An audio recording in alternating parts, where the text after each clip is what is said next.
Eh bien, bonjour à chacun pour cette nouvelle émission de 15 minutes avec. Et cette semaine, je suis avec Franck Pécastin. Bonjour Franck.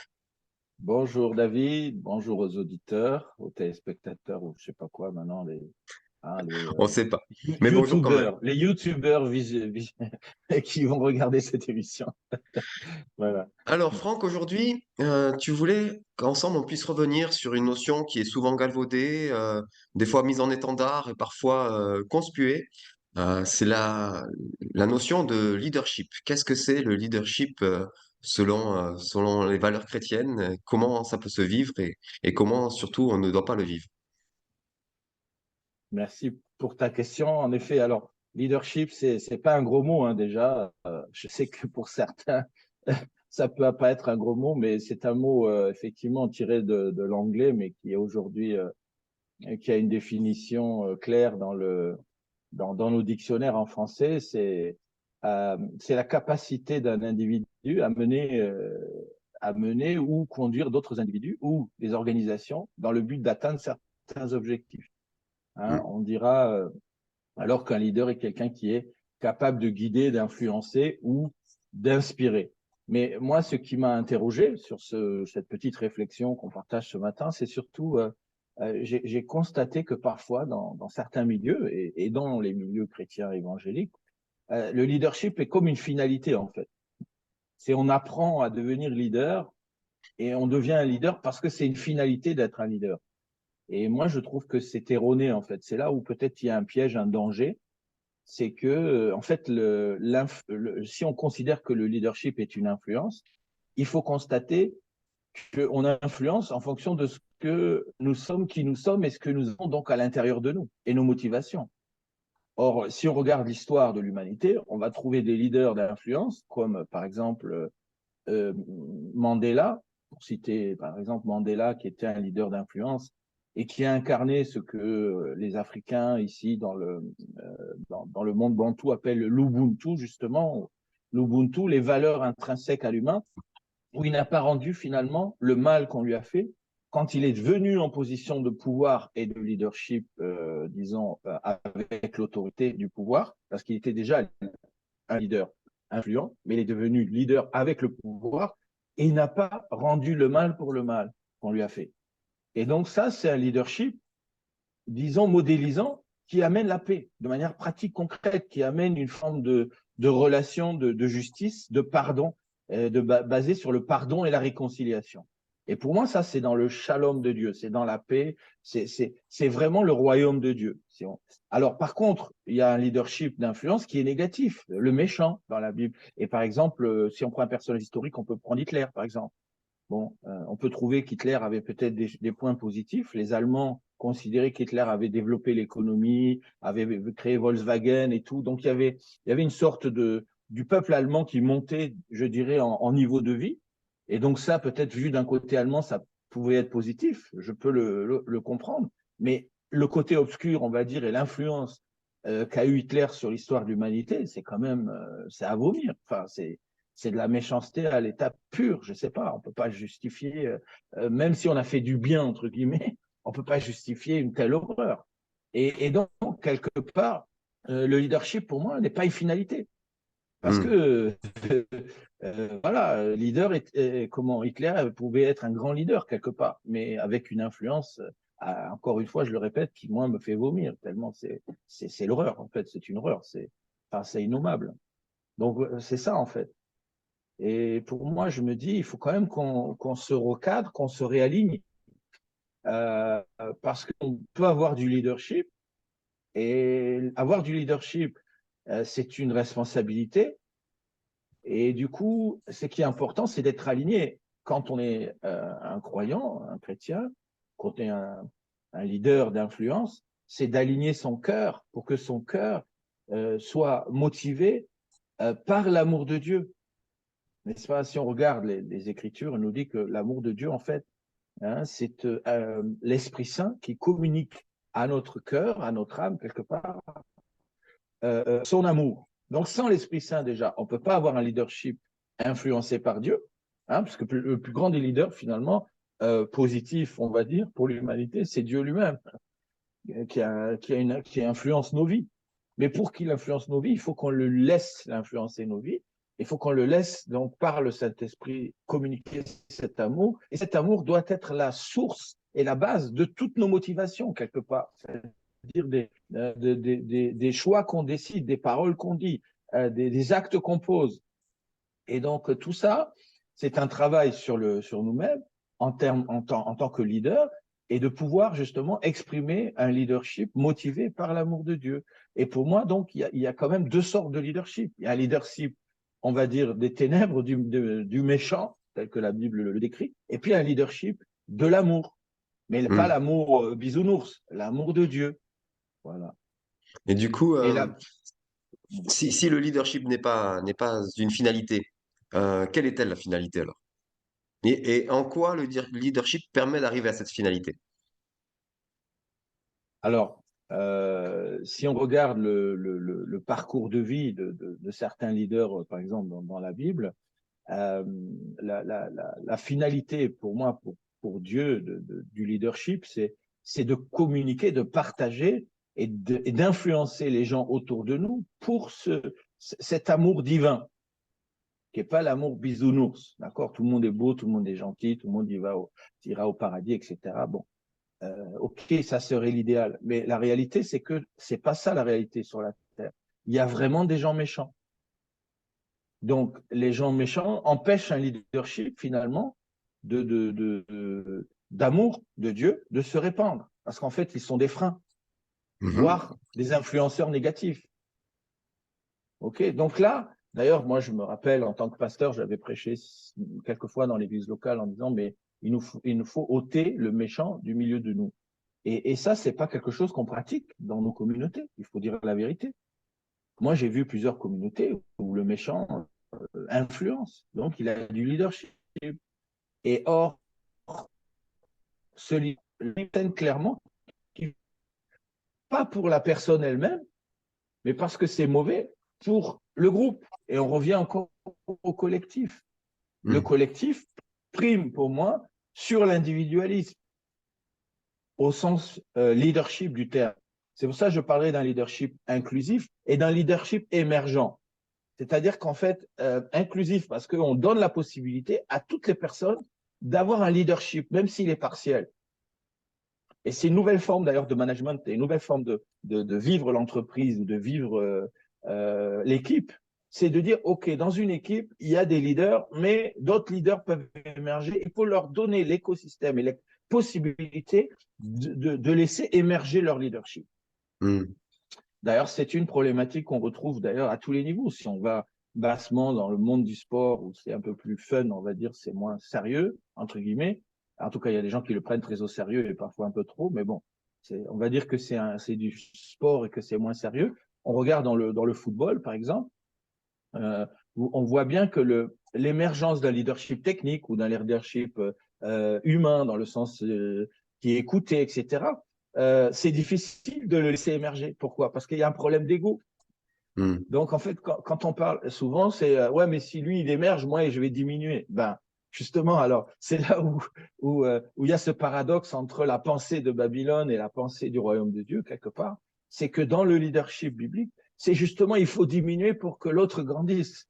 Et c'est Mhm. Jean le Baptiste qui nous l'a enseigné. Il dit, mais moi, Jean le Baptiste avait du leadership. Les gens venaient vers lui, ils sortaient de Jérusalem, ils allaient se baptiser là-bas dans le Jourdain. Donc, il fallait y aller quand même, il fallait traverser le désert de Judée, tout ça. Il y avait des dangers. Les gens, ils y allaient. Donc, il avait du leadership. Il attirait les gens. Mais il a dit, moi, leader Jean-Baptiste, il faut que je diminue pour que l'autre leader émerge. Et on est Mhm. dans cette logique-là de l'émergence du leadership. Et or, on doit nous diminuer pour laisser émerger un leadership. Parce que finalement, ce leadership qui va émerger, il est à l'instant présent une bénédiction ou un apport positif pour le groupe, pour l'équipe. Mais Mhm. quand je frustre les gens et je deviens dictateur, je suis un méchant en fait. Je suis un leader, oui, mais par mon autorité, par ma force et par ma méchanceté ou par mon pouvoir. Or, ça, ce n'est pas le type de leadership qui est positif, qui est biblique. Et justement, Vous justement voyez? ce qui me vient comme question dans ce que tu apportes, de ce leader qui devient un leadership méchant, Parfois, on voit des personnes qui sont en position d'influence, comme tu le dis, et puis d'un côté, on voit l'onction de Dieu qui est visible dans la vie, on voit les fruits qui se passent dans le cadre du ministère de cette personne, et en même temps, du côté du leadership, on sent que c'est un leadership qui crée des blessures, et donc on a tendance à pardonner ou d'effacer un peu trop rapidement ces blessures au vu des fruits que l'on voit dans le cadre des œuvres qui sont réalisées. Qu'est-ce que tu en penses de ce sujet, toi? Ah, en fait, je pense à, par exemple, dans la Bible, un personnage comme le roi Saül, le premier roi d'Israël. Donc, et ce qui est intéressant, c'est très intéressant ta question parce que ça part justement du leadership tel que Dieu le voit et encore c'est collectif. Pourquoi? Parce que Dieu dit au peuple d'Israël, mais c'est moi qui suis votre roi. Vous n'êtes pas comme les autres nations. Vous n'êtes pas comme la pensée de Babylone. Vous n'avez pas besoin d'un homme, d'une femme dictateur qui va vous diriger. C'est moi qui veux vous diriger. Dans la logique du collectif et d'un leadership émergent qui est pas figé. Regarde les 12 apôtres. Pourquoi Jésus aurait pu prendre un apôtre, hein?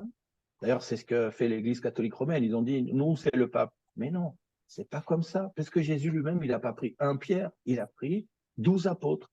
Et parmi les 12, il y avait un leadership émergent. Des fois, c'était Pierre, des fois, c'était un autre apôtre, Jean, des fois, c'était un autre. C'était un leadership émergent. Et la question que se posaient comment les disciples, c'était, mais qui est le plus grand? Mais Jésus dit, mais vous n'avez pas compris. En fait, le plus grand, c'est le plus petit. C'est celui qui sert. Or, il y a un Mhm. problème dans ce que tu dis souvent, c'est Dieu se repent jamais de ses dons. Et peut donner un appel. Par exemple, je reviens à Saül, donc le roi. Le roi est appelé. Alors, c'est une mauvaise disposition parce que Dieu finit par accepter les requêtes du peuple en disant, mais vous trompez, c'est moi votre leader et je ne veux pas que vous fonctionnez comme ça, avec un type pyramidal. Mais le peuple insiste. Alors, ok, je vous donne un roi, sauf que le roi, eh ben, à un moment, il s'est désaligné dans son cœur. Ça veut dire que son leadership, son pouvoir, est dérivé. Et les lois, notamment les lois pour la nécromancie, hein, parce que consulter les morts et tout ça, il a fait des lois. Et puis cette loi, il a contourné lui-même. Mhm. C'est la propre loi qu'il a fait voter, lui-même il l'a contourné. Et donc ça veut dire que son cœur était désaligné à un moment donné. Et donc à ce moment-là, son leadership a tourné quelque part. Il a tourné au vinaigre. Et le collectif pouvait le ramener, le sauver. D'ailleurs, la préfiguration quelque part de l'image de David, euh, la préfiguration de Christ de David, puisque chaque leader religieux a quelque part un peu une préfiguration de Jésus, puisque Jésus c'est Dieu. Et donc Joseph, David, et David était comme quelqu'un qui venait consoler le roi quand il faisait des louanges. La présence de Dieu a apaisé le roi qui lui souffrait intérieurement. Et Mhm. donc c'est encore le collectif qui pouvait sauver le leader. Ouais. Sauf que le choix du leader, ça n'a pas été d'être sauvé. Il s'est endurci, il a voulu tuer David, qui lui faisait du bien par ailleurs. Donc il rendait le mal pour le bien, hein. Et puis c'est vrai, il y a ce texte-là dans Ésaïe, je crois, qui nous parle de ça. Il dit qu'en fait, attends, je vais reprendre ce texte-là. Malheur à ceux qui appellent le mal bien et le bien mal, qui changent les ténèbres en lumière et la lumière en ténèbres, qui changent l'amertume en douceur et la douceur en amertume. C'est Isaïe 5,20 qui est le prophète. Et en fait, c'est un peu cette confusion dans laquelle on se trouve dans le monde qui fait qu'on n'arrive pas à garder une posture de dire, OK, on veut un leadership émergent. On veut un Mhm. leadership qui... Et en fait, souvent, c'est le problème aussi, ce que j'ai dit parfois. Et ça, c'est un problème d'identité au final.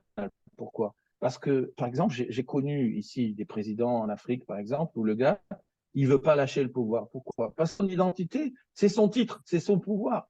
Mais or, c'est pas lui. La personne n'est pas un titre, n'est pas une fonction. La personne, elle est autre chose. Et le roi Saül, je pense que c'est pareil. En fait, ce qu'il était à l'intérieur dissonnait avec ce qu'il était, mais Mhm.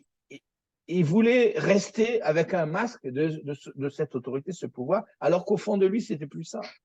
Et il Mhm. n'avait pas eu l'humilité suffisante ou la force suffisante, j'en sais rien. C'est Dieu qui juge, c'est pas nous, mais quelque part, il s'est pas arrêté en disant, mais non, je suis plus le Saül, le roi d'Israël, je suis plus digne de ça, en fait. Donc, je me repens et je sors moi-même, tu vois.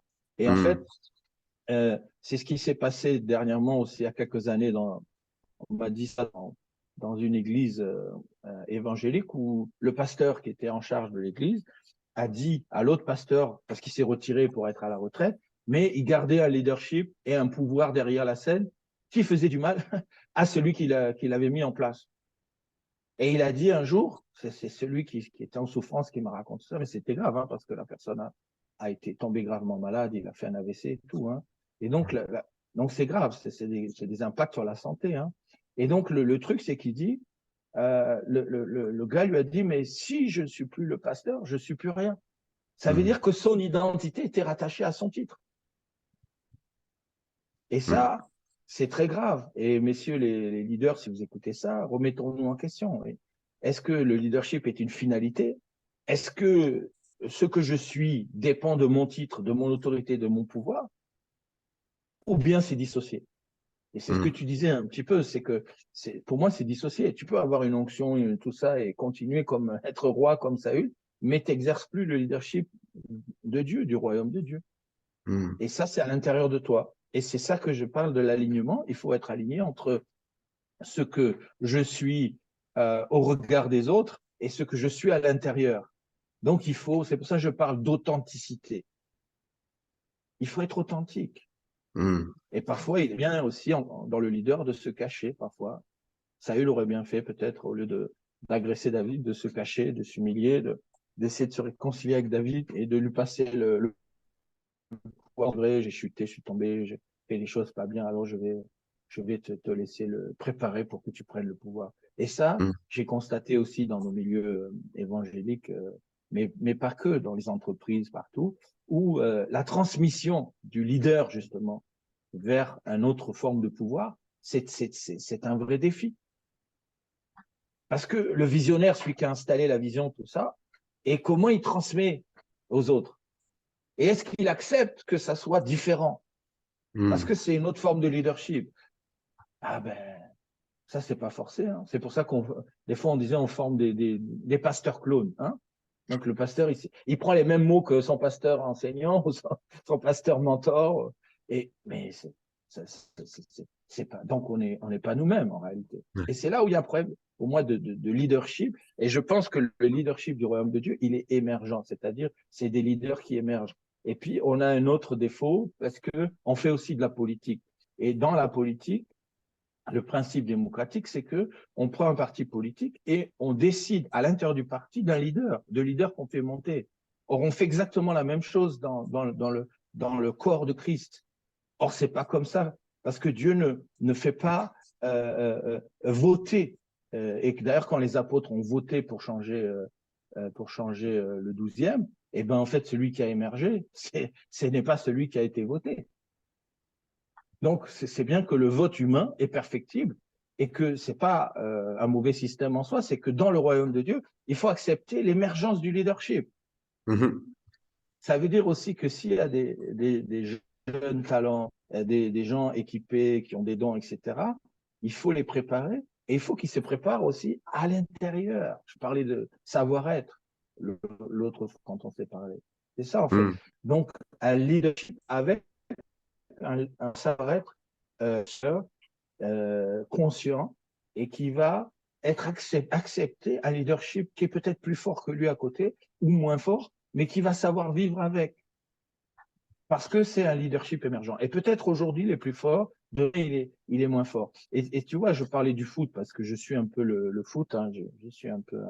J'aimais jouer surtout. Et puis bon, maintenant, je joue moins parce que je me fais mal. Souvent, quand je joue, je sais pas me calmer un peu, je suis à fond. J'ai l'impression que j'ai toujours 20 ans.